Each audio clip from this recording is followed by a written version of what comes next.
ನಾವಿವತ್ತು ಹಾವೇರಿ ಜಿಲ್ಲೆಯ ಶಾಕಾರ ಅನ್ನುವಂಥ ಒಂದು ಪುಟ್ಟ ಗ್ರಾಮಕ್ಕೆ ಬಂದಿದ್ದೀವಿ. ಈ ಗ್ರಾಮ ಸೇರಿದಂತೆ ಶಾಕಾರ, ಅಂಶಿ, ಹವನೂರು ಈ 3-4 ಗ್ರಾಮಗಳು ಕಳೆದ ಹಲವು ವರ್ಷಗಳಿಂದ ಒಂದು ಬೇಡಿಕೆಯನ್ನು ಸರ್ಕಾರದ ಮುಂದೆ ಇಡ್ತಾನೆ ಬರ್ತಾ ಇದೆ. ಈಗ ನಾನು ತುಂಗಭದ್ರಾ ನದಿಯಲ್ಲಿ ನಿಂತಿದ್ದೀವಲ್ವ, ಈ ನದಿಗೆ ಅಡ್ಡಲಾಗಿ ಒಂದು ಸೇತುವೆ ನಿರ್ಮಾಣ ಮಾಡಿಕೊಡ್ಬೇಕು ಅನ್ನುವಂಥದ್ದು ಇಲ್ಲಿರುವಂಥ 3-4 ಗ್ರಾಮದ ಗ್ರಾಮಸ್ಥರ ಬೇಡಿಕೆ. ಯಾಕೆ ಅವರಿಗೆ ಈ ಸೇತುವೆ ಬೇಕು, ಈ ಸೇತುವೆ ಇಲ್ಲದೇ ಇರುವಂಥ ಕಾರಣಕ್ಕಾಗಿ ಯಾವೆಲ್ಲ ರೀತಿಯಾಗಿರುವಂಥ ಸಮಸ್ಯೆಯನ್ನು ಈ ಗ್ರಾಮಸ್ಥರು ಅನುಭವಿಸ್ತಿದ್ದಾರೆ ಅನ್ನೋದ್ರ ಬಗ್ಗೆ ಇಲ್ಲಿ ನಮಗೆ ಅಂಶಿ ಗ್ರಾಮಸ್ಥರಿದ್ದಾರೆ, ಜೊತೆಗೆ ಶಾಕಾರ ಗ್ರಾಮಸ್ಥರಿದ್ದಾರೆ. ಅವ್ರನ್ನ ಮಾತಾಡ್ಸೋಣ. ಅವ್ರಿಗೆ ಆಗ್ತಾ ಇರುವಂಥ ಅನಾನುಕೂಲತೆಗಳೇನು ಅನ್ನೋಂಥದ್ದನ್ನು ಖುದ್ದು ಅವರೇ ನಾವು ಕೇಳೋಣ. ಸರ್, ಈ ತುಂಗಭದ್ರಾ ನದಿಗೆ ಅಡ್ಡಲಾಗಿ ಒಂದು ಸೇತುವೆ ಬೇಕು ಅನ್ನುವಂಥದ್ದು ಯಾಕೆ ಬೇಕು ಅಂತ, ಇದು ಇಲ್ದಿರೋ ಕಾರಣಕ್ಕೆ ಏನೆಲ್ಲ ಸಮಸ್ಯೆ ಆಗ್ತಿದೆ ನಿಮಗೆ? ಶಾಲಾ ಮಕ್ಕಳಿಗೆ ತೊಂದರೆ ಆಗಿದೆ, ರೈತರಿಗೆ ತೊಂದರೆ ಆಗಿದೆ, ಓಡಾಡೋದು ತುಂಬ ದೂರ ಆಗಿದೆ. ಹಾವೇರಿಗೆ ಸರ್ಕಾರಿ ಕಚೇರಿಗಳೆಲ್ಲ ಹಾವೇರಿಲಿದೆ, ಅದಕ್ಕೆ ತುಂಬ ದೂರ ಆಗಿದೆ. ಈಗ ಸುತ್ತ ಹೊಳಲ್ ಹಿಂಗಾಶ್ ಹೋದಂದರೆ ಒಂದು ಮಿನಿಮಮ್ ಒಂದು 45 ಕಿಲೋಮೀಟ್ರ್ ಆಗುತ್ತೆ. ಇಲ್ಲಿ ಹತ್ತಿರ ಹೋದರೆ ಒಂದು 12 ಕಿಲೋಮೀಟ್ರಲ್ಲಿ ಗುತ್ತಲಾಗುತ್ತೆ. ಅಲ್ಲಿಂದ ಹಾವೇರಿ ಒಂದು 12 ಕಿಲೋಮೀಟ್ರ್, ಒಂದು ಟೋಟಲ್ ಒಂದು 24 ಕಿಲೋಮೀಟ್ರ್ ಆಗುತ್ತೆ ಅಷ್ಟೇ, ಹತ್ತಿರ ಆಗುತ್ತೆ. ಈ ಬ್ರಿಡ್ಜ್ ಆದರೆ ಒಂದು 24 ಕಿಲೋಮೀಟ್ರ್ ಬೇಗ ಹೋಗ್ಬಿಡ್ಬೋದು. ಬೇಗ ಹೋಗ್ಬೋದು. ಹವನೂರಿಗೂ ನಿಮ್ಮ ಗ್ರಾಮಕ್ಕೂ ಸಂಬಂಧ ಇಲ್ಲ, ಈ ನದಿಯಿಂದ ಸಂಬಂಧ ಇಲ್ಲ, ವ್ಯವಹಾರಗಳು ಆ ಕಡೆ ಇದೆ.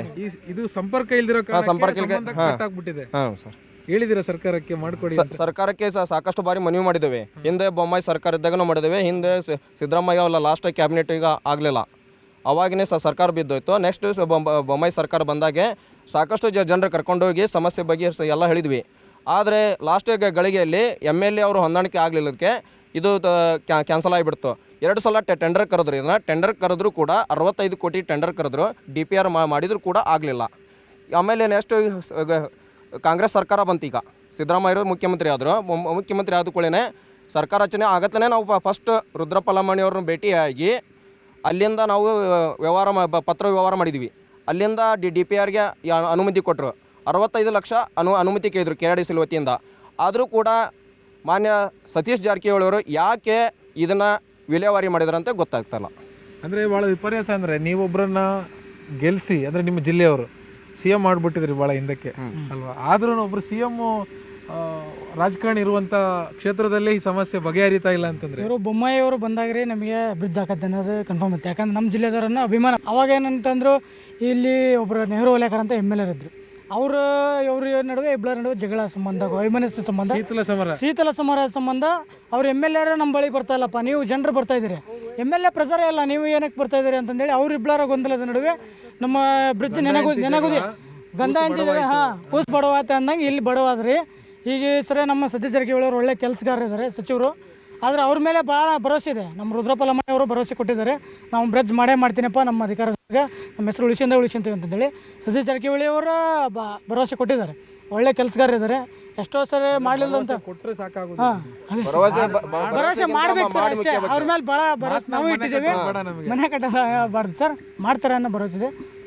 ಮಾಡ್ಬೇಕೇನಾದ್ರು ಈ ಕಡೆ ಸರ್, ಈ ಕಡೆ ಶಾಕಾರ ಗ್ರಾಮಸ್ಥರು ಆ ಕಡೆ ಅವನೂರಿಗೆ ಹೋಗ್ಬೇಕು ಎಲ್ಲದಕ್ಕೂ ಅಲ್ವಾ? ಮುಂದೆ ಬನ್ನಿ ಸರ್, ಮುಂದೆ ಬನ್ನಿ. ದೂರ ನಿಂತು ಬಿಟ್ರಿ, ಮುಂದೆ ಇರ್ಬೇಕು ಯಾವಾಗ್ಲೂ ನಾವು. ಆ ಕಡೆಯಿಂದ ಈ ಕಡೆಗೆ ಆಸ್ಪತ್ರೆಗೆ ಹೋಗೋದಾದ್ರೆ ಈ ಕಡೆ ಹೋಗ್ಬೇಕು, ವ್ಯವಹಾರಕ್ಕೆ ಈ ಕಡೆ ಹೋಗ್ಬೇಕು, ಬ್ಯಾಂಕ್ ಈ ಕಡೆ ಹೋಗ್ಬೇಕು, ಅವನೂರಿಗೆ ಹೋಗ್ಬೇಕು. ಈ ಸೇತುವೆ ಇಲ್ದಿರೋ ಕಾರಣಕ್ಕೆ ಹೆಂಗ್ ಹೋಗ್ತೀರಾ ಅಲ್ಲಿಗೆ? ಈಗ ಹೊಳಲ್ ಮ್ಯಾಗ ಹಿಂಗ್ ಬ್ರಿಡ್ಜ್ ಹಿಂಗ್ ಹಳ್ಳಿ ಕಂಚರಗಡ್ ಮ್ಯಾಗ ಹಿಂಗ್ ಬರ್ಬೇಕ್ರಿ. ನಾವು ಸುತ್ತಾಡ್ಕೊಂಡು ಹೋಗ್ರಿ. ಒಂದು 20-25 ಕಿಲೋಮೀಟರ್ ಹೋಗ್ಬೇಕು, ನಮ್ಗೆ ಅನಿವಾರ್ಯ ಅದು ಹೋಗಬೇಕು. ಈಗ ಮೊನ್ನೆ MP ಚುನಾವಣೆಗೆ ಬಂದಾಗ ಬೊಮ್ಮಾಯಿರಿಗೆ ಹೇಳಿವ್ರಿ, ಈ ಪಟಾರ ಮಾಡಪ್ಪ ಅಂತ ಹೇಳಿ ಗೊತ್ತಾಗ, ನೀನು ಕ್ಯಾಬಿನೆಟ್ ಮ್ಯಾಕ್ ಹೋಗಿಯಪ್ಪ ಅವಾಗಾರ ಮಾಡಂತ ಹೇಳಿ ಗೊತ್ತಾಗ. ಆತ ಏನು ಮಾಡ್ತಾನೆ ನೋಡೋಣ ಅಂತ. ಈಗ ಏನಂದ್ರು? ಆತ ಮಾಡ್ಕೊಡ್ತಾನಪ್ಪ ಅಂತ ಹೇಳಿದ. ಚುನಾವಣೆಗೆ ಮುಂಚೆನೇ ಮಾತು ಕೊಟ್ಟಾರ. ಮತ್ತೆ ಇನ್ನು ಆತ ಏನು ಮಾಡ್ತಾನೆ ನೋಡೋಣ. ಎಷ್ಟು ವರ್ಷದಿಂದ ಕೇಳ್ತಾ ಇದ್ರಿ ಒಂದು ಬ್ರಿಡ್ಜ್ ಮಾಡ್ಕೊಡಿ? 30 ವರ್ಷ ಯಡಿಯೂರಪ್ಪ CM ಕೇಳಾಕತ್ತೇವ್ರಿ. ಇವತ್ತಿಗೆ ಯಾರು ತಲೆ ಹಾಕವಲ್ರಿ, ಬರೀ ಹೇಳೋದು ಹರ್ಕಿಸಿದ್ರಿ. ಚುನಾವಣೆ ಬಂದಾಗ ಅಟ್ ಹೇಳ್ತಾರೆ ರೆಕಮೆಂಡ್ ಆಗೈತ್ರಿ. ಮತ್ತೆ ಯಾವ CM ದೋಣಿ ಇಟ್ಟಿರಿ ಆ ಕಡೆಯಿಂದ ಈ ಕಡೆ ಹೋಗಿ. ನೋಡ್ರಿ ಏನ್ ಹಂಗ ದೋಣಿ ಹೊಳಿ ಬಂದಾಗ ಒಂದು 3 ಮಂದಿ ಸತ್ತಾರಿ ಸರ್. ಹೊಳಿ ನದಿ ಬಂದಿರ್ತೈತಲ್ರಿ ಸರ್ ಮಳೆಗಾಲದ ಟೈಮ್ನಾಗ, ಅವಾಗ ದೋಣಿ ಆಡಕ್ಕೆ ಹೋಗಿ 3 ಮಂದಿ ಸತ್ತಾರ್ರಿ ಇಲ್ಲಿ. ಅದಕ್ಕಾಗಿ ಸರ್ಕಾರದ ಬೊಮ್ಮಾಯಿ ಸರ್ಕಾರದ ಒಂದು 8-10 ಬಾರಿ ನಾವು ಮನವಿ ಕೊಟ್ಟವ್ರಿ ಸರ್. ಆದ್ರೆ ಅವರು ಎಸ್ಟಿಮೇಟ್ ಮಾಡಕ್ಕೆ ಬೆಂಗಳೂರಿಂದ ಬಂದ್ರು ಸರ್, ಎಸ್ಟಿಮೇಟ್ ಮಾಡ್ಕೊಂಡು ಹೋಗಿರಿ ಸರ್. ಅಧಿಕಾರಿಗಳು ಬಂದು ಎಸ್ಟಿಮೇಟ್ ಮಾಡ್ಕೊಂಡು ಹೋಗ್ರಿ ಸರ್. ಆದ್ರೆ ಆ ಕಾರಣಕ್ಕೆ ಆಗಲಿಲ್ಲ ರೀ.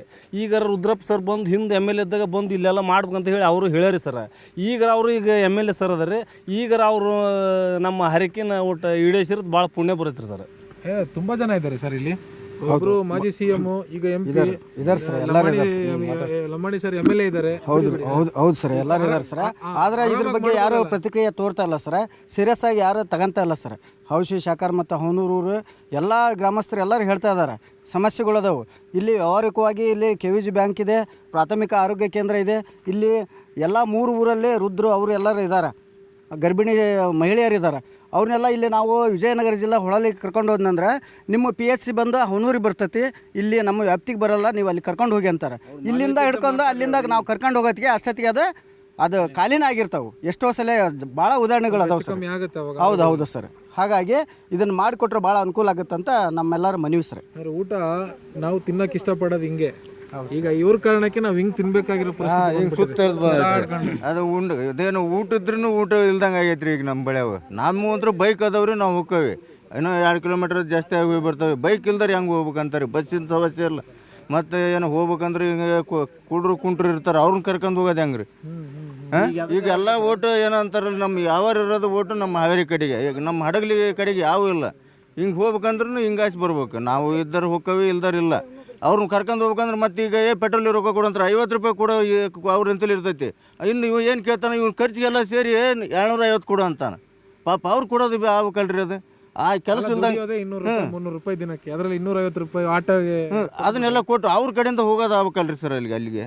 ಹಾಗಾಗಿ ಅವರು ಇಲ್ಲಿವರೆಗೆ ಅದ್ರ ಕೆಲಸ ಇಲ್ದಂಗೆ ನಿರುದ್ಯೋಗಿ ಕುಂತ ಹೆಂಗದ್ರೆ ಹಂಗೆ ಅದಾರ ರೀ. ಈಗ ಹೇಳ್ದಂಗೆ ಹೆಂಗೆ ಹೇಳ್ಕೊಂತ ಹೋಗಂಗೆ ಆಗ್ಬಾರ್ದು. ಕೆಲಸ ಸಾಧ್ಯ ತಕ್ಕಂಗೆ ಕೆಲಸ ಆಗ್ಬೇಕು ನಮಗೆ. ಬಟ್ ಆಗವಲ್ದು ಯಾವುದು ಯಾವ ಕೆಲಸನಲ್ರಿ. ಈಗ ಅದು ದೋಣಿ ಐತ್ರಿ, ದೋಣಿ ಇದ್ರೆ ಒಂದು ಪಂಚಾಯತಿ, 2 ಊರ ನಡುವೆ ಒಂದು ಪಂಚಾಯತಿ ಐತಿ. ಅದಕ್ಕೆ ಬರೀ ಕಬ್ಬಣ ಕಟ್ಟಿ ತಳ ಕಟ್ಟಿ ಒಂದು ದೋಣಿ ಸರಿ ಮಾಡಿಸೋದಾಗವಲ್ದು. ತೂತಿದೆ, ಅದರಲ್ಲಿ ನೀರು ಬರುತ್ತೆ, ಮೇಲೆ ನೀರು ಬರ್ತದ್ರಿ. ಅದಕ್ಕೆ ತಳ ಕಟ್ಟಿ ದೋಣಿ ಮಾಡಿಸೋದಾಗವಲ್ದು. ಒಂದು ಪಂಚಾಯತಿಗೆ ಒಂದು ದೋಣಿ ಮಾಡಿಸೋದಾಗವಲ್ದು. ಇಷ್ಟೊಂದು ನಿರ್ಲಕ್ಷ್ಯ ಮಾಡ್ತಾರೆ ನಾವು ಅಂದರೆ ಯಾಕೆ? ಅದು ಈ ಗೋರ್ಮೆಂಟ್ ನೌಕರಿದಾರ್ಗೆ ಏನಂತ ಹಂಗ್ರಿ ಇದು. ಈಗ ನಾವು ಬೇಕಾಗಿದ್ದ ಕೇಳೋದು, ಬ್ಯಾಡಾಗಿದ್ದು ನಾವು ಇಲ್ಲಿ ಮಟ್ಟ ಏನು ಕೇಳಕ್ಕೆ ಹೋಗಂಗಿಲ್ಲ, ಸುಮ್ಮಿರ್ತೀವಿ ನಮ್ಮ ಮನೆ ಬೆಳಗ್ಗೆ ನಾವು ತಣ್ಣಗೆ. ಈಗ ಇಲ್ಲಿ ಪಂಚಾಯತಿ ಸಿಬ್ಬಂದಿ ಅದಾರಂತ ಮಾತಾಡಕತ್ತಿರೋದ್ರಿ ನಾವು. ಅದರ ಸರಿ ಇದ್ರೆ ಹೋಗ್ಯಾರ ಅದು ಸರಿ ಇಲ್ರಿ. ಈಗ ಆ ಕಡಿತ ಮಕ್ಕಳೆಲ್ಲ ಅದರಲ್ಲೇ ಹೋಗ್ತಾರೆ, ಎಲ್ಲರೂ ಅದರಲ್ಲಿ ಹೋಗ್ತಾರೆ. ಆ ಕಡಿತ ಎಲ್ಲರೂ ಬರೋರು ಹೆಣ್ಮಕ್ಳು ಆ ಡೋಣ್ಯಾಗ ಹೋಗ್ಬೇಕ್ರಿ. ಅವನವ್ರು ಕೇಳಿ ಹೋಗ್ಬೇಕಾದ್ರೆ ಸ್ಕೂಲ್ಗೆಲ್ಲ ಆ ಕಡೆ ಇಲ್ಲ, ಇಲ್ಲಿ ಹೋಗ್ಲಿಲ್ಲಂಗ ಹಿಂಗಾಗಿ ಹೋಗ್ರಿ, ಹಿಂಗೆ ಅವನವ್ರು ಹೋಗ್ರಿ, ಹೊಳದ್ ಹೋಗ್ರಿ. ಇಲ್ಲಿ ಸರಿ ಇಲ್ಲದ್ರೆ ಹೆಂಗೆ ಹೋಗ್ಬೇಕ್ರಿ? ಇಂಥ ಡೋಣ್ಯಾಗ ಹೆಂಗೆ ಹೋಗ್ಬೇಕು?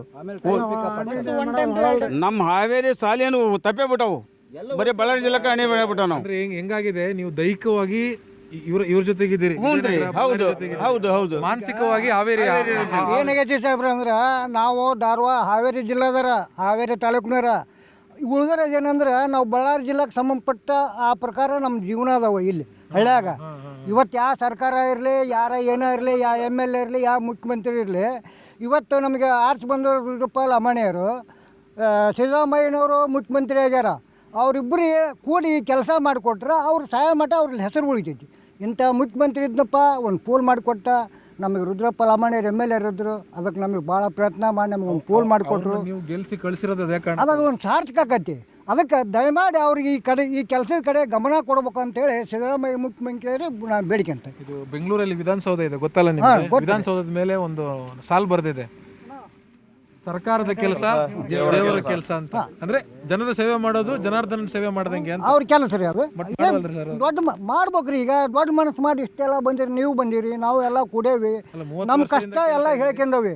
ಈಗ ನಾವು ಮಾತಾಡೋ ಮಾತು ನಮ್ಮ ಸರ್ಕಾರದ ಮುಖ್ಯಮಂತ್ರಿ ಸಿದ್ದರಾಮಯ್ಯನವ್ರ ಕಿವಿ ಬೀಳ್ಬೇಕು. ಇದು ಬೀಳಿಸ್ರಿ. ದಯಮಾಡಿ ಅವ್ರ ಮನ ಒಲದ ಪರಮಾತ್ಮ ಏನ್ರ ಅವ್ರಿಗೆ ಒಳ್ಳೆ ಬುದ್ಧಿ ಕೊಟ್ಟರೆ ಈ ಪೂಲಿಗೆ ಒಂದು ಎಸ್ಟಿಮೇಟ್ ಮಾಡಿ ಸಹಿ ಮಾಡಿದ್ರೆ ಅವ್ರಿಗೆ ಇನ್ನೂ 100 ವರ್ಷ ದೇವ್ರ ಆಯುಷ್ಯ ಕೊಡ್ತಾರೆ. ಈ ಮುಖ್ಯಮಂತ್ರಿ ಮಾಡಲಿ ಅನ್ನೋದು ಹಿಂದೊಬ್ಬ ಮುಖ್ಯಮಂತ್ರಿ ಮಾಡಲಿಲ್ಲ. ಈ ಮುಖ್ಯಮಂತ್ರಿ ಆದ್ರೆ ಪುಣ್ಯಾತ್ಮ ಮಾಡ್ತಾನೆ ನೋಡಿದ್ರೆ ಅಟ್ಟಾರಿ. ತುಂಬಾ ದುಡ್ಡೇನು ಬೇಡ ಸರ್, ಇವರು 1 ಲಕ್ಷ ಕೋಟಿ ವ್ಯವಹಾರ ಎಲ್ಲ ಮಾಡ್ತಾರೆ ವಾರ್ಷಿಕವಾಗಿ. ಇದೇನು ಲಕ್ಷ ಕೋಟಿ ಎಲ್ಲ ಏನಲ್ಲ, ಒಂದು 60 ಕೋಟಿ 82 ಕೋಟಿ ಹಾಕಿದ್ರಿ ಹೋದ್ ಸಲ. ಈ ಸಲ ಇಲ್ಲ 82 ಕೋಟಿ ಮತ್ತೆ ಮಾಡಿದ್ದು. ಮತ್ತೆ ಹೆಚ್ಚುವರಿಗೆ ಇನ್ನೊಂದು 20 ಕೋಟಿ ಹಾಕಿದ್ರೆ ಆಗ ಬೊಮ್ಮಾಯಿ ಸಾಹೇಬ್ರಿಗೆ ಅದನ್ನ ಹೇಳಿದ್ರು ನಾವು. ಇನ್ನೊಂದು 20 ಕೋಟಿ ಹಾಕ್ರಿ ಅದಕ್ಕೆ ಮುಗಿದೋಗತ್ತೆ ಪೂಲ್ ಅಂತ ಹೇಳಿದ್ರೆ ಅವ್ರು ಹ್ಞೂ ಮಾಡಂದ್ರಪ್ಪ ಅಂದ್ರೆ ಎಂಡಿಂಗ್ ಮೂಮೆಂಟ್ ಹೇಳಿದ್ರು ಹ್ಞೂ ಅಂದ್ರೆ ಮುಗಿದ ಹೊಂದಾಣಿಕೆ ಆಗ್ಲಿದಕ್ಕೋಸ್ಕರ ಇವರೆಲ್ಲ ನಮಗೆ ಬಲಿ ಕೊಟ್ಟರು. ಕಳೆದ ವಿಧಾನಸಭಾ ಚುನಾವಣಾ ಬಹಿಷ್ಕಾರ ಮಾಡಿದ್ರಿ ಊರಲ್ಲಿ. ಬಹಿಷ್ಕಾರ ಮಾಡಿ ಬಹಿಷ್ಕಾರ ಇದೇ ಕಾರಣಕ್ಕೆ ಬಹಿಷ್ಕಾರ ಮಾಡಿದ್ವಿ. ಈಗ ಮುಂಬರುವ ಗ್ರಾಮ ಪಂಚಾಯತಿ ಮತ್ತು ತಾಲೂಕ್ ಪಂಚಾಯತಿ ಜಿಲ್ಲಾ ಪಂಚಾಯತಿ ಈಗ ಸರ್ಕಾರಕ್ಕೆ ಎಚ್ಚರಿಕೆ ಕೊಡ್ತಾ ಇದ್ದೇವೆ. ಈಗ ನೆಕ್ಸ್ಟ್ ಮುಂಬರೋ ಚುನಾವಣೆಯಲ್ಲಿ ಅದರ ಒಳಗೆ ಜಿಲ್ಲಾ ಪಂಚಾಯತ್ ತಾಲೂಕ್ ಪಂಚಾಯತಿ ಬಂದ್ರಿ. ಈಗ ಬರೋದ್ರೊಳಗೆ ಈಗ ಸಚಿವ ಸಂಪುಟ ಇದೆ ಗುರುವಾರಕ್ಕೊಮ್ಮೆ. ಆ ಸಚಿವ ಸಂಪುಟದೊಳಗೆ ಅದನ್ನು ಪುನರಚನೆ ಇದನ್ನು ವಿಚಾರಣೆ ಮಾಡಿ ಅನುದಾನ ಕೊಟ್ಟರೆ ಅದರೊಳಗಾಗಿ ನಾವು ಇದು ಮಾಡ್ತೀವಿ. ಆದ್ರೆ ಅನುದಾನ ಕೊಡಲಿಲ್ಲ ಅಂದರೆ ಚುನಾವಣೆ ಬಹಿಷ್ಕಾರ ಮಾಡ್ತೀವಿ. ಬಹಿಷ್ಕಾರ ಮಾಡ್ತೀವಿ ನಾವು JDP ಗ್ರಾಮ ಪಂಚಾಯತಿ. ಎಷ್ಟು ಕಷ್ಟ ಆಗುತ್ತೆ ಸರ್ ಇದ್ರಲ್ಲಿ ಓಡಾಡೋದು? ಸರ್ ಭಾಳ ಕಷ್ಟ ಆಗುತ್ತೆ ಇಲ್ಲಿ ಅಡ್ಡಾಡೋಕ್ಕೆ. ನಮಗೆ ಇಲ್ಲಿ ಶಾಖಾರ ಹಂಸಿ ಕೆಲಸ ಮಾಡ್ತಾ ಇದ್ದೇವೆ, ಸುತ್ತ ಹಾಕಿ ಬರ್ಬೇಕು ಸರ್. ಮೊನ್ನೆ ನೋಡಿ ಆಳು ಬಿಟ್ಟು ಹೋಗೋ ಮುಂದೆ ಇಲ್ಲೇ ಬಿದ್ದು ಆ ಸೈಡ್ ಹೋಗಿದ್ದೀವಿ ಸರ್. ಭಾಳ ಕಷ್ಟ ಆಗುತ್ತೆ ಇದೆ, ಭಾಳ ತೊಂದರೆ ಇದೆ, ಭಾಳ ತೊಂದರೆ ಇದೆ ಸರ್. ಸಣ್ಣ ಸಣ್ಣ ಮಕ್ಕಳು ಎದ್ರಾಗ ಆಸೆ ಹೋಗ್ಬೇಕು ಸರ್. ದಿನ ಹಿಂಗೆ ಓಡಾಡ್ತೀಯಾ? ಒಂದು ಅಮ್ಮ ನೋಡಿದ್ರೆ ಆತಾಗ ಬಂದು ಕುಂತ ಬಿಟ್ಟಾಳ, ಆತಾಗಿಂತ ಹೋಗೋಕೆ ಜಾಗ ಇಲ್ಲ ರೀ. ಭಾಳ ತೊಂದರೆ ಆಗುತ್ತೆ ಸರ್. ಬಾಯ್ಲಿ ಅಲ್ಲ, ದಿನ ಇದರಲ್ಲೇ ಓಡಾಡ್ತಿ? ಹಾಂ, ಭಯ ಆಗುತ್ತೆ. ಇಲ್ಲ ಇದಿಲ್ಲ ಅಂದಿದ್ರೆ ಮಳೆಗಾಲದಲ್ಲಿ ಏನು ಮಾಡ್ತೀರಿ? ಹಂಗೆ ಸುತ್ತಾಡ್ಕೊಂಡು ಹೋಗ್ತೀವಿ. ಬಸ್ಸು ಇಲ್ಲ?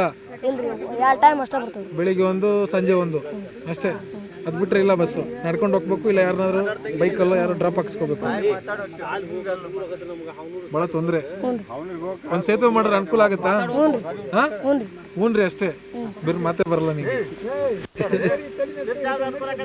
ಅಲ್ಲಿ ಏನಂತಾರೆ ಫ್ರೆಂಡ್ಸ್ ಎಲ್ಲ? ನಿನ್ನ ಫ್ರೆಂಡ್ಸ್ ಎಲ್ಲ ಏನಂತಾರೆ? ನಿನ್ ಗೆಳೆಯರಿಲ್ಲ ಇದ್ರ ಏನಂತಾರೆ ಒಂದು ಸೇತುವೆ ಬಗ್ಗೆ? ಸೇತುವೆ ಯಾರು ಚಲೋ ಆಕತಿ ಅಂತ. ಏನೇ ಇದ್ರು ಆ ಕಡೆ ಅವನೂರ್ಗೆ ಹೋಗ್ಬೇಕು ನೀವು. ಜಾತ್ರೆಗೆ ಅಲ್ಲಿಗೆ ಹೋಗ್ತೀವಿ ಅವನೂರಿಗೆ. ಹೆಂಗ್ ಹೋಗ್ತೀರಿ? ಹೊಳಿ ಬಂದಾಗ ಹಿಂಗ ಹೋಗ್ರಿ, ಹೊಳಿ ಇಲ್ದಾಗ ಇಲ್ಲೇ ಹೋಗ್ರಿ. ಇಲ್ಲ ಹಿಂಗೆ ದೋಣಿ ಮೇಲೆ. ಅಲ್ಲ, ಮಕ್ಳಿಗೂ ಭಾಳ ಸಮಸ್ಯೆ ಇದೆ ಸರ್ ಇಲ್ಲಿ. ಮಕ್ಳಿಗೂ ಭಾಳ ತೊಂದರೆ ಇದೆ ಸರ್ ಇಲ್ಲಿ. ಎಲ್ಲರಿಗೂ ತೊಂದರೆ ಸರ. ಸಣ್ಣ ಸಣ್ಣ ಮಕ್ಕಳೆಲ್ಲ ಬುಟ್ಟೆ ಹೋಗ್ರಿ, ಹೊಳೆ ಬಂದಾಗ ಅವ್ರ ಜೀವನ ಹಿಡ್ಕೊಂಡು ಹೋಗ್ರಿ. ಕಟ್ಟಿ ಮಂದಿಲಿ ದೋಣಿ ಬರೋದ್ರಿ. ಈ ಹೊಳೆ ಇರೋದಕ್ಕೂ ಅಂತ ದೊಡ್ಡ ಹೊಳೆ ಇರೋದಕ್ಕೆ ಅಡ್ಡಾಡೋ ಮಾರ್ಗ ಕಡಿಮೆ ಐತಿ. ಇಲ್ಲಿ 24 ತಾಸು ಇಲ್ಲಿ ಮಾರ್ಗ ದೂರ ಇದು. ಅಲ್ಲಿ ಆ ಕಡೆ ದ್ಯಾಮವ್ವ ದೇವಿ, ಈ ಕಡೆ ಶಾಕರ್ಲಕ್ಕವ್ವ, ಆ ಕಡೆ ಹೌಸಿ ದ್ಯಾಮಮ್ಮ, ಈ ಕಡೆ ಮೈಲಾರ, ಎರಡೂ ಭಾಗದ ಮಂದಿ ಅಡ್ಡಾಡೋದು ಈ ದೋಣಿಗೆ. ಇವೆಲ್ಲ ಸಮಸ್ಯೆ ಸಲುವಾಗಿ, ದೋಣಿ ಸಲುವಾಗಿ ಎಲ್ಲ ಇದು ಮಾರ್ಗ ಸಹಿತ ಕೆಟ್ಟು ಹೋಗೈತಿ. ಜನಕ್ಕೆ ಸಂಪರ್ಕನೇ ಅಲ್ಲ. ರಾತ್ರಿ ಹೊತ್ತಲ್ಲಿ ಏನಾದ್ರು ಮೆಡಿಕಲ್ ಎಮರ್ಜೆನ್ಸಿ ಎಲ್ಲ ಬಂದ್ರೆ ಏನ್ ಮಾಡ್ಕೊಂತೀರಿ ಸರ್? ಆಂಬುಲೆನ್ಸ್ ಸೇವೆ ಇಲ್ಲ ಸರಿಯಾಗಿಲ್ಲ. ಆಂಬುಲೆನ್ಸ್ ಸರಿಯಾಗಿ ಸೇವೆ ಇಲ್ಲ. ಈ ಫೋನ್ ಹಚ್ಚಿದ್ರೆ ಬರ್ತಾ ಇಲ್ಲ ಇಲ್ಲಿ. ಅದಕ್ಕೆ ಸರ್ಕಾರಕ್ಕೆ ಎಚ್ಚರಿಕೆ ಕೊಡ್ತಾ ಇದ್ದೇವೆ ಲಾಸ್ಟ್ ಟೈಮ್. ಈಗ ಇದು ಲಾಸ್ಟ್ ಈಗ ಕಡೆದಿದ್ಗ ಈಗ ಮುಂಬರುವ ಇದಕ್ಕೆ ಚುನಾವಣೆ ಇರುತ್ತೆ. ಅದ್ರೊಳಗಾಗಿ ಇವ್ರೇನಾರ ಗುರುವಾರದೊಳಗೆ ಸಚಿವ ಸಂಪುಟಕ್ಕೆ ಇದನ್ನೇನಾರ ಸಚಿವರು ಇದನ್ನ ಗಮನಕ್ಕೆ ತಗೊಂಡ್ರೆ ಆದಷ್ಟು ಬೇಗ ನಮ್ಗೆ ಅನುಕೂಲ ಆಗುತ್ತೆ. ಇದನ್ನ ಚುನಾವಣೆ ಬಹಿಷ್ಕಾರ ಮಾಡ್ತೇವೆ. ಈಗ ಆಲ್ರೆಡಿ ಮಾಡಿದಿರಿ ಅನ್ಸುತ್ತೆ. ಮಾಡಿದ್ದೇವೆ, ಒಂದ್ಸಲ ಮಾಡಿದ್ದೇವೆ. ಹಾಗೇನಂದ್ರೆ ಜಿಲ್ಲಾಧಿಕಾರಿ ಬೊಮ್ಮಾಯಿರ ಕರೆಸಿಕೊಂಡು ಎಲ್ಲ ವಿಚಾರಣೆ ಮಾಡಿದ್ರು. ಅದು ಈಗ ಶಿಗ್ಗಾಂವದಾಗೆ ಬಂದಿದ್ರು ಕಾರ್ಯಕ್ರಮ ಇದ್ದಾಗೆ. DC ಅವರು ಕರೆಸಿಕೊಂಡು ಎಲ್ಲ ಮಾತಾಡಿದ್ರು ಅದ್ರ ಬಗ್ಗೆ ಮುಂದೆ ಮಾಡ್ತೇನೆ ಅಂತ ಹೇಳಿ ಭರವಸೆ ಕೊಟ್ಟರು. ಅದು ಆಗ್ಲಿಲ್ಲ.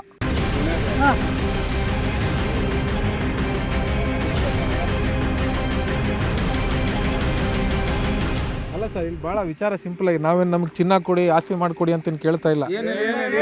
ಒಂದು ಸೇತುವೆ ಮಾಡಿಕೊಡಿ ಅಂತ ಕೇಳ್ತಾ ಇದೀವಿ ಸರ್. ಎಲ್ಲರಿಗೂ ಮನವಿ ಮಾಡಿದೆ ಸರ್, ಎಲ್ಲರಿಗೂ ಮಾಡಿದೆ. ಆದರೆ ಯಾರು ಇದಕ್ಕೆ ಪ್ರತಿಕ್ರಿಯೆ ತೋರ್ತಾ ಇಲ್ಲ ಸರಿಯಾಗಿ. ಎಲ್ಲರಿಗೂ ಸಮಸ್ಯೆ ಆಗ್ತಾ ಇದೆ. ನಾವು ಬೇರೆ ಕಡೆಗೆ ಎಲ್ಲೆಲ್ಲರೂ ಇನ್ವೆಸ್ಟ್ಮೆಂಟ್ ಮಾಡ್ತಾ ಇದ್ದೀವಿ. ಇದು ಒಂದು ಒಳ್ಳೆ ಕೆಲಸ, ಇದನ್ನು ನಾವು ಮಾಡೋಣ ಅನ್ನೋದು ಯಾರಿಗೂ ಅರ್ಥ ಆಗ್ತಾ ಇಲ್ಲ ಸರ್. ಅವ್ರು ಯಾಕೆ ಹಾಗೆ ಮಾಡ್ತಾರಂತ ನಮಗೂ ಗೊತ್ತಾಗಿಲ್ಲ ಸರ್. ಇಲ್ಲಿವರೆಗೂ ಎಲ್ಲರಿಗೆ ಹೇಳಿದೆ ಸರ್, ಎಲ್ಲರಿಗೆ ಮನವಿ ಮಾಡಿದೆ. ಈಗ ನೋಡಿ, ಒಂದು ಜಾತಿಗೋ ಒಂದು ಧರ್ಮಕ್ಕೋ ಅಥವಾ ಒಬ್ರಿಗೋ ಸಂಬಂಧಪಟ್ಟಿರೋದಲ್ಲ. 3-4 ಹಳ್ಳಿಗಳಿಗೆ ಎಲ್ರಿಗೂ ಸಂಬಂಧಪಟ್ಟಿದ್ದು. ಎಲ್ಲರೂ ಬೇಗ ಮಾಡ್ಕೊಡ್ಬೇಕಲ್ಲ ಸರ್. ಉಣ್ಣಾಕ್ ಬೇಡ, ತಿನ್ನಾಕ್ ಬೇಡ, ಏನು ಬೇಡ್ರಿ ಅವ್ರು ಸರ್. ಇವೆಲ್ಲ ಮನವಿ ಮಾಡಿದ್ದು ನೋಡ್ರಿ. ಎಷ್ಟಿದ್ದದು ನೀವು ನಿಮ್ಗೆ ಅಷ್ಟು ಕೊಡ್ತಾವ್ರಿ. ಇವನ್ನ ತಗೊಂಡು ಹೋಗ್ರಿ ನೀವು. 2022 LOC ಕರೆದಿದ್ದಾರೆ, ಟೆಂಡರ್ ಕರೆದಿದ್ದಾರೆ. ಅವಾಗ 60 ಕೋಟಿ ಟೆಂಡರ್ ಕರೆದಾರೆ. ಅವಾಗ ರದ್ದಾಗಿದೆ. ಈಗ ರದ್ದು ಮಾಡ್ಯಾರ ನೋಡ್ರಿ. ಅದು ಎಷ್ಟನೇ ವರ್ಷ? 22ರಲ್ಲಿ 2022ರಲ್ಲಿ ಅವಾಗಲೇ ಇದು ಟೆಂಡರ್ ಕನ್ಫರ್ಮ್ ಆಗಿದೆ. 2 ಸಲ ಆಗಿದೆ ಟೆಂಡರ್. ಇದು ಯಾಕೆ ಬಿದ್ದೋಯ್ತು? ಅದು ಯಾಕೆ ಟೆಂಡರ್ ಯಾಕೆ ವಾಪಸ್ ತಗೊಂಡ್ರು? ಏನಾಯ್ತು? ನಮ್ಗೆ ಏನ್ ಗೊತ್ತಾಗಬೇಕು ಸರ್? ರಾಜಕೀಯ.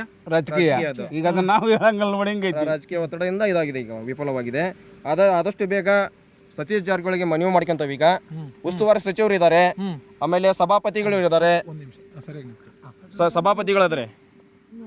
ಆದಷ್ಟು ಬೇಗ ಕ್ಯಾಬಿನೆಟ್ಗೆ ಇದನ್ನು ತಗೊಂಡು ಪುನರುಚಿತ ತಗೊಂಡು ಕೈಗೆತ್ತಿಕೊಂಡು ಇದನ್ನು ಆದಷ್ಟು ಬೇಗ 65 ಲಕ್ಷ ರೂಪಾಯಿ DPRಗೆ ಇಡಬೇಕು ಮೀಸಲಾತಿ. 65 ಕೋಟಿ ರೂಪಾಯಿ ಬ್ರಿಡ್ಜ್ಗೆ ಅನುಮೋದನೆ ಕೊಡಬೇಕು.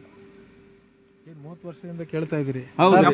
ಸುಮಾರು 70 ವರ್ಷ ಅಲ್ಲ, ಇದು ಒಬ್ರಿಗೋ ಇಬ್ರಿಗೋ ಸಂಬಂಧಪಟ್ಟಿದ್ದಲ್ಲಿ ಹೆಚ್ಚು ಕಮ್ಮಿ ಎಷ್ಟು ಜನಸಂಖ್ಯೆ ಬರ್ಬೋದು ಈ ಕಡೆ ಎಲ್ಲ ಸರ್? ಸುಮಾರು ಜನ ಬರ್ತಾರೆ ಒಂದು 15-20 ಸಾವಿರ ಜನಸಂಖ್ಯೆ ಐತೆ ನೋಡಿ ಸಮಸ್ಯೆ. ಓಡಾಡ್ತೈತ್ರಿ ಇಷ್ಟು ಸಮಸ್ಯೆ ಐತಿ ಇದಕ್ಕೆ. 15,000 20,000 ಜನಸಂಖ್ಯೆ 4-5 ಊರು ಮಂದಿ ಅಡ್ಡಿರ್ತಾರೆ ಇಲ್ಲಿಗೆ. ಮುಂದೆ ಬಾಣ ನಾವು ಪೂಲ್ನಾಗ ಅಡ್ಡಾಡಿರು ಅಷ್ಟೇ ಹೊತ್ತು. ಮುಂದೆ ಬಾಣ. ನಮಗಾನೆ ಈಗ 65-70 ವರ್ಷ. ಅವಾಗಿನಿಂದ ನಾವು ಪೂಲು ಅನ್ಕೊಂತ ಬಂದ್ವಿ. ಪೂಲಿಂದ ಎಸ್ಟಿಮೇಟ್ ಒಂದು ಸ್ವಲ್ಪ ಬುನಾದಿ ಹಾಕ್ಯಾರ ಸತ್ತು ಹೋಗ್ತೇವೆ ನಾವು. ಇದ್ದ ನಮ್ಮ ಮಕ್ಕಳು ಬಂದಿನಾರ ಅಡ್ಡಾಡ್ಲ ಅಷ್ಟು ಆಸೆ ನಮ್ಗೆ. ಸೇತುವೆ ಆ ಸೇತುವೆ ನಮ್ಮ ಮಕ್ಕಳು ಅಡ್ಡಾಡ್ಲಿ, ನಾವಂಕರ ಅಡ್ಡಾಡ್ಲಿಲ್ಲ. ನಮ್ಗೆಲ್ಲ 60-70 ವರ್ಷ ನಾವು ಇನ್ನೂ ನಮ್ಮ ಮಕ್ಕಳು ಬಂದಿನಾರ ಅಡ್ಡಾಡ್ಲಿ. ಆ ಬುನಾದಿನಾರ ನೋಡಿ ಸಾಯ್ತೇವೆ ನಾವು. ಗೌರ್ಮೆಂಟ್ಗೆ ಲಾಭ ಐತಿ. ಮುಂದೆ ಬಾಣ. ಬಸ್ಸಿಂದು ಗೌರ್ಮೆಂಟ್ಗೆ ಲಾಭ ಐತಿ. ಇಲ್ಲಿಗೆ 24 ತಾಸು ಹೋಗ್ಬೇಕು ಅವರು. ಇಲ್ಲಿ ಆದ್ರೆ ಡೈರೆಕ್ಟ್ ಆಗೈತಿ.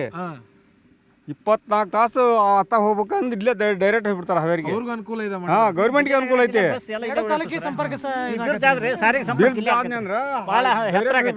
ಗೌರ್ಮೆಂಟ್ ಬಸ್ ಸಾರಿಗೆ ಬಸ್ಸಿಗೆ ಹೆಲ್ಪ್ ಆಗ್ತೈತೆ ರೀ, ಜನರಿಗೆ ಒಂದು ಹೆಲ್ಪ್ ಆಗ್ತದೆ ಓಡಾಡ್ಲಿಕ್ಕೆ. ಅದು ಯಾವುದು ಬೇಡ ಸರ್ ಅವರಿಗೆ, ಜನರಿಗೆ ಹೆಲ್ಪ್ ಆಗೋದು ಬೇಡ, ಏನಾಗೋದು ಬೇಡ. ಮತ್ತೆ ಏನು ಮಾಡೋಣ ಸರ್? ಅದಕ್ಕಿಂತ ಹೆಚ್ಚಿಗೆ ಅವ್ರಿಗೆ ನಾವು ಏನು ಮಾಡಂಗೈತೆ ಹೇಳ್ರಿ. ಈಗ ನಿಮ್ಗೆ ಒಟ್ಟು ಇವನು ಒಂದು ಸಟ್ ಓಡ್ ಕೊಡ್ತಾವ್ರಿ. ಇವನ್ನ ನೀವು ಬೇಕಾರೆ ಅಲ್ಲಿ ಮುಟ್ಟಿಸ್ರಿ ಅವ್ರಿಗೆ ಹಿಂಗಾಗೈತೆ ನೋಡ್ರಿ ಅಂತೇಳಿ. ಹಾಂ ಅಲ್ಲ, ಅವ್ರು ಮತ್ತೆ ಹುಡ್ಕೋದು ಬೇಡ, ರೆಡಿ ಇದ್ದೈತೆ ಅಲ್ಲಿ.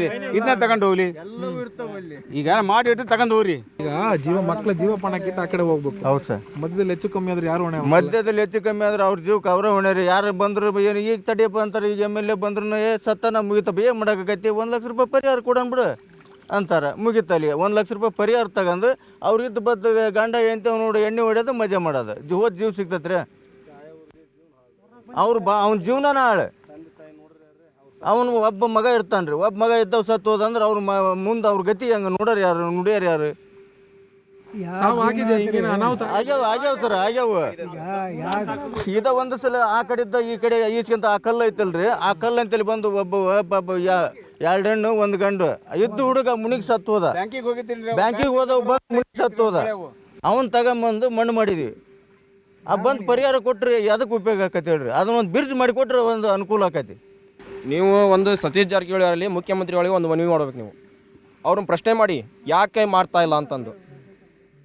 ನಾನು ಅದೇ ಪ್ರಶ್ನೆ ಗ್ರಾಮಸ್ಥರಿಂದ ಒಂದು ಪ್ರಶ್ನೆ ಕೇಳ್ತದೆ ಅಷ್ಟೇ. ನಾವೀಗ ಸಚಿವರಿಗೆ ಒಂದು ಪ್ರಶ್ನೆ ಕೇಳ್ಬೇಕು ಅಷ್ಟೇ, ನೀವು ಯಾಕೆ ಅನುದಾನ ಕೊಡ್ತಾ ಇಲ್ಲ ಇದಕ್ಕೆ ಅಂತಂದು. ಆಮೇಲೆ ವಿಜಯಪುರ ಜಿಲ್ಲೆಯ ಕಡಚಣಿ ಅಂತ ಗ್ರಾಮಕ್ಕೆ ಸಚಿವ ಸಂಪುಟದೊಳಗೆ 44.55 ಲಕ್ಷ ಕೋಟಿ ರೂಪಾಯಿ ಅನುದಾನ ಬಿಡುಗಡೆ ಮಾಡಿ ಸೇತುವೆಗೆ. ಭೀಮಾ ನದಿಗೆ ಸೇತುವೆಗೆ ರಿಲೀಸ್ ಮಾಡ್ತಾರೆ. ಈಗ ಹಾವೇರಿ ಜಿಲ್ಲೆಯ ಶಾಖಾರ ಗ್ರಾಮಕ್ಕೆ ಕೂಗು ಕೇಳ್ತಾ ಇಲ್ಲ ಸರ್ಕಾರಕ್ಕೆ. ನಾವು ಅಲ್ಲಿ ಹೋಗಿದ್ವಿ. ಹೌದಾ? ಯಾಕೆ ಕೇಳ್ತಾ ಇಲ್ಲ? ಅದನ್ನು ನಾವೇ ಸುದ್ದಿ ಮಾಡಿದ್ವಿ. ನಾವು ಸುದ್ದಿ ಮಾಡಿದ್ಮೇಲೆ ಸಂಪುಟದಲ್ಲಿ ಅದು ಪ್ರಸ್ತಾಪ ಆಗಿ ಬ್ರಿಡ್ಜಿಗೆ 44 ಕೋಟಿ ಅವರಿಗೆ ಬಿಡುಗಡೆ ಆಗಿದೆ. ಬ್ರಿಡ್ಜ್ ಕೆಲಸ ಶುರುವಾಗಿದೆ. ಪ್ರಶ್ನೆ ಮಾಡ್ತಾ ಇದ್ದಾವೆ. ಅಲ್ಲಿ ಭೀಮಾ ನದಿಗೆ ಮಾಡಿದ್ರು. ಈಗ ಶಾಖಾರ ಗ್ರಾಮಕ್ಕೆ ನೀವು ಮಾಡಿಸ್ಕೊಡ್ಬೇಕಂತ ಗ್ರಾಮಸ್ಥರಿಗೆ ಒಂದು ಕಳಕಳಿ ಮಾಡ್ತಾ ಇದ್ದೀವಿ ನಾವು. ಸಚಿವರನ್ನ ನೀವು ಪ್ರಶ್ನೆ ಮಾಡಿ ಯಾಕೆ ಅನುದಾನ ಬಿಡುಗಡೆ ಮಾಡ್ತಾ ಇಲ್ಲ ಅಂತ ಇದ್ದ ಪ್ರಶ್ನೆ ನಮಗೆ. ಇದಿಷ್ಟು ಈ ಸುತ್ತಮುತ್ತಲಿರುವಂಥ ಅಂಶಿ, ಶಾಖಾರ ಮತ್ತು ಹವನೂರು ಗ್ರಾಮಸ್ಥರ ಮಾತು. ಕಳೆದ 3 ದಶಕಗಳು ಅಂದರೆ 30 ವರ್ಷಗಳಿಂದ ಇಲ್ಲೊಂದು ಸೇತುವೆಗಾಗಿ ನಿರಂತರವಾಗಿ ಹೋರಾಡ್ತಾ ಇದ್ದೀವಿ. ನಮಗೆ ಯಾವುದೇ ಪಕ್ಷ ಇರಲಿ, ಯಾರೇ ಅಧಿಕಾರದಿರಲಿ, ಅದು ನಮಗೆ ಮುಖ್ಯ ಅಲ್ಲ. ನಮಗೆ ಪಕ್ಷಾತೀತವಾಗಿ ನಮ್ಮಿಂದ ಮತ ಪಡೆದುಕೊಂಡು ಆಯ್ಕೆಯಾಗಿ ಹೋಗಿರುವಂಥ ನಮ್ಮ ಪ್ರತಿನಿಧಿಗಳು ಮುಂದೆ ನಿಂತು ನಮಗೊಂದು ಸೇತುವೆ ಮಾಡಿಸ್ಕೊಡ್ಬೇಕು ಅನ್ನುವಂಥದ್ದು ಈ ಗ್ರಾಮಸ್ಥರ ಬೇಡಿಕೆ. ಇನ್ನಾದರೂ ಅಧಿಕಾರಿಗಳು, ಜನಪ್ರತಿನಿಧಿಗಳು, ಸರ್ಕಾರ ಇವರ ಕೂಗು ಕೇಳಿಸ್ಕೊಳ್ಳುವಂತಾಗಲಿ ಅನ್ನುವಂಥದ್ದು ನಮ್ಮ ಆಶಯ. ಇದಾಗಿತ್ತು ಈ ಹೊತ್ತಿನ ವಿಶೇಷ. ನಿರಂತರ ಸುದ್ದಿಗಾಗಿ ನೋಡ್ತಾ ಇರಿ News 18 ಕನ್ನಡ. ಜಾಲ ನಮ್ಮದು, ಬಲ ನಿಮ್ಮದು.